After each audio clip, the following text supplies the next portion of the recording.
Hey, this is Mike with the Studio for Teaching and Learning Innovation. Today, I want to talk about course website organization.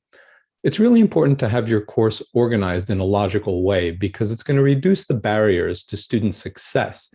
If they have an easy time finding their assignments and their schedule and all of those things, it's really going to go a long way towards student success, lowering their anxiety, and reducing the number of questions that they have for you along the way. So today I want to talk about three components to good course organization. The first is a clear landing page where you talk about the goals of the course and introduce yourself. The second is your menuing. We want to take a look at the menus and we want to make sure that the course is organized in some sort of modular fashion, whether you're organizing it by week or by concept or some sort of organizational structure. And the third thing we're going to look at is what happens once a student goes into one of those course modules, and do we have our goals for the module clearly defined, and are things laid out in an organized linear fashion? So we're going to look at all three of these concepts right now, and hopefully you'll have a better idea of how you want to organize your course. So let's take a look at this Blackboard site as it comes out of the box when you first create your site. The landing page that comes with your Blackboard site you see here is this weird home page. And I've got a bunch of stuff that students are just going to blow right past. My announcements, my tasks, what's new, needs attention, to do, and alerts. This is really very unuseful for most Blackboard course sites. So it's a lost opportunity here. What you can do is instead you can have a home page that introduces the course and introduces yourself. So here's an example of a landing page that's doing a few of the things that I would suggest are good practices. First, we've got, as you notice, an image of the instructor. It's always nice to see who it is who's going to be teaching the class. We've got a welcome, we've got an about the course, we've got course objectives, and then we've got some things that the students need to do before starting week one. And you can use this homepage for the first week or two of the semester, and then after the first week or two of classes, you can change that homepage to be another landing page that might inform students about what's going on this week in the course. So instead of having students go automatically to this useless page, we can have a more useful page that we can actually give information to the students that they can use on a weekly basis. So let's figure out how to do that. First thing that I want to do is I want to delete this home page. And deleting a page is very easy. If you notice here, I have it listed here, home page at the top left. And if I hover over the arrow to the right of the home page, if I click on that, I have a bunch of options. One is to rename the link. I don't want to rename this link. Another is to hide the link, and another is to just delete it. I'm going to go ahead and delete it. And it's going to ask me if I want to delete the menu item, and I'll say yes. I'll click on delete this menu item. And then it really wants me to make sure I want to delete the menu item, and I'm going to hit delete. So now that menu item is deleted, and you'll notice it jumps to the next valid page that I have, which is the discussion board page. And we'll talk about whether or not you need a discussion board page when we talk about menuing. But now I want to create a new page. I want to create a welcome page. So the way I'll do that is if I go up to the top of the page, to the top of the menu, you'll see I've got a bunch of options. I've got a plus, and I've got these other icons here.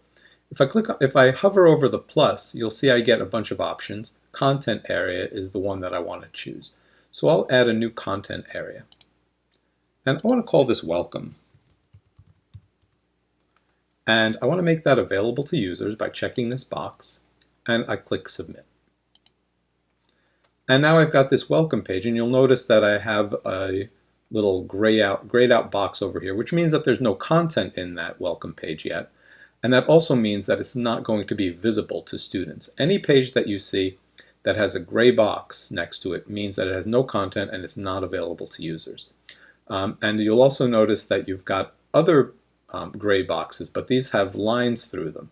And that means that the link is hidden from students. So none of these are going to be visible to students, the ones that you see. Assignments, syllabus, information, because there's no content in it. Purchase course material, and research and adopt course materials because they are hidden from students. But now I need that welcome page to be the landing page. It's right at the bottom right now, and now all I need to do is drag it up to the top. And to drag it up to the top, I'll hover over the left-hand side where I see the 4 arrows appear. And if I click and drag, I can drag that right up to the very top, and I'll plop that down. And now once I've got that page at the top, I can start filling it out. So what do we want in the welcome page? That's a great question. So I'm going to click on the welcome page, and I've got a bunch of options here you see at the top. And the first one is build content. So that's what I'm going to do. I'm going to build content, and I'm going to create an item.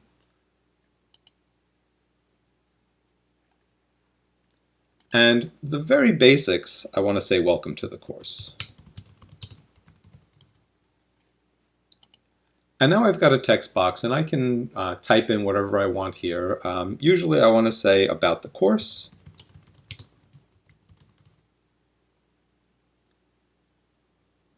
And I might want to fill out some information about the course and about the instructor. And it'll be nice to have an image of the instructor or maybe even a video of the instructor, but right now this is the very basics that you want to have on your welcome page for the first week or two of the course at least, so students can see what the course is about and students can see what the instructor is about. And maybe even if you wanted to have a course goals, just to lay those out at the very beginning. So I'll hit submit. And now you see I've got the welcome to the course, about the instructor, and course goals. And we can get into the details of how you might make these look good, but right now this is a great start to your course, the welcome to the course. Okay, so now that we've made a landing page with some welcome information, let's take a look at the menu on the left side and see if we can organize that in a way that makes sense to the students. So I've got my menu here, and we've created that welcome page. And now what I like to do is I like to delete everything on the side here that I don't really need. So information I don't think makes any sense. So I'm going to go ahead and delete that. And syllabus, I might want to put a syllabus in there, so I'll leave that. Discussions leads to the discussion board, and I don't know if I want a discussion board yet, so I'm going to delete that. It's very easy to add a discussion board tool once you decide that you want it. So I like to start from bare bones. So again, I'm going to click on the downward arrow next to the menu item I want to delete, and I'm going to hit delete.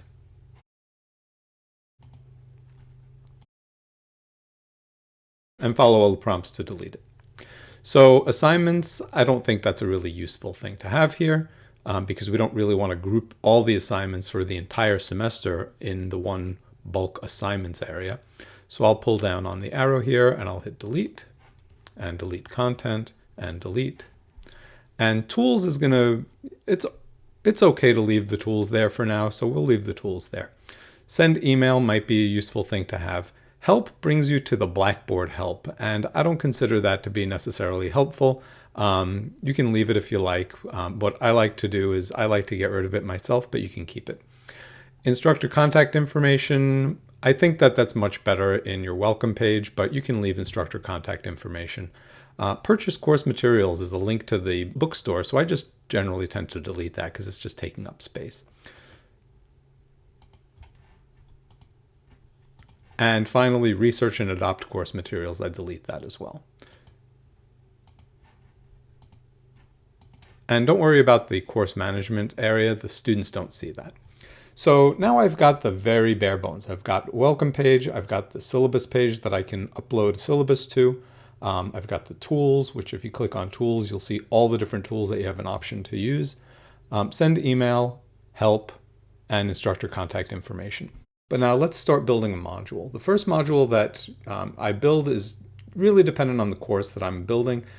I like to create a course by weeks. So I'll create a week 1 module. And I'll go to the plus up here at the top, and I'll go to create content area. And I'll call this week 1. And I'll make that available to users, and I'll click submit.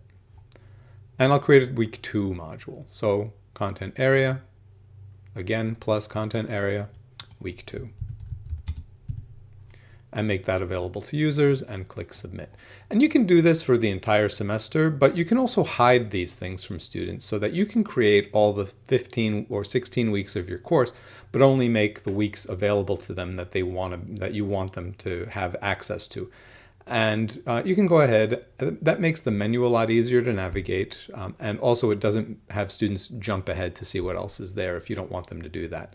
So if I did want to hide week 2, I could click on the arrow here by week 2, and I can hide the link. And you'll notice now instead of a gray box, meaning there's no content in there, there's a gray box with an X through it. And there's also that gray box that says that there's no content in it, but it also says that it's unavailable to students. And then I'm just going to drag these the same way that I dragged the welcome page up to the top. Well, let's drag it underneath the syllabus. Week 1, week 2. And I can even put an underscore under each of these to define things. So let's do that as well. So between the syllabus and week 1, I want to have a line. So if I go to the plus again, I can add a divider. And now I can drag that divider right under syllabus. And now it makes a nice line between syllabus and week 1 and week 2. And I'm going to create another divider. And I can drag that underneath week 2. So that makes things a lot more clear. And you can see how this is already more nicely laid out than the original Blackboard menu. So play around with the menus, see what makes sense for you. And don't be afraid to delete areas because you can always recreate those areas once you delete them. Think about how you'd like to see a course if you were the student in the course and how you'd like things laid out. Okay, so we're almost there. We've created a welcome page you can fill out later. We have decided on a course menu and we've started to structure that menu based on a weekly plan. And now the next thing that I want to do is I want to show you what you might want to do at the very beginning of your week 1. So I'll click on week 1 to select it. And I'm going to go to build content and I'll create an item just the same way that I did on the welcome page. And I might say week 1 goals. And here's where I would just lay it out, what's going on this week. And again, here's an example from our friend David Trischler's website. We've got an overview, we've got learning objectives, and we've got due dates here. And that's a really great milepost for students to have as they start each week so that they understand what's going to happen during that week. So we've got the week 1 goals, and now you might want to start going ahead to populate what happens in week 1. You may want to number those sections so that the students know the order that they should go in. So if I build content and I create an item, I might say 1.1 reading, and that's where I might attach a reading, create an item, 1.2 video, build content. Then maybe I want students to do not a content item, but maybe I want to have an assessment there. So I want to have them hand in an assignment.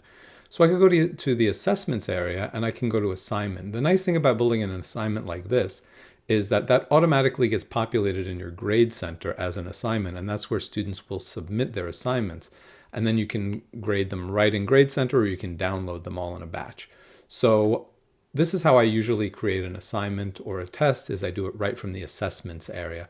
And let's say the third thing I want them to do is the assignment, and I'll click on assignment and it'll create that assignment. So now I can say 1.3 assignment or paper or reaction paper, whatever I want. And that's it. And then I'll just hit submit, or I could give it some instructions and I'll say submit. Oh, value must be provided. I'll say okay. So I'm going to grade it on 100 points and I'll click submit.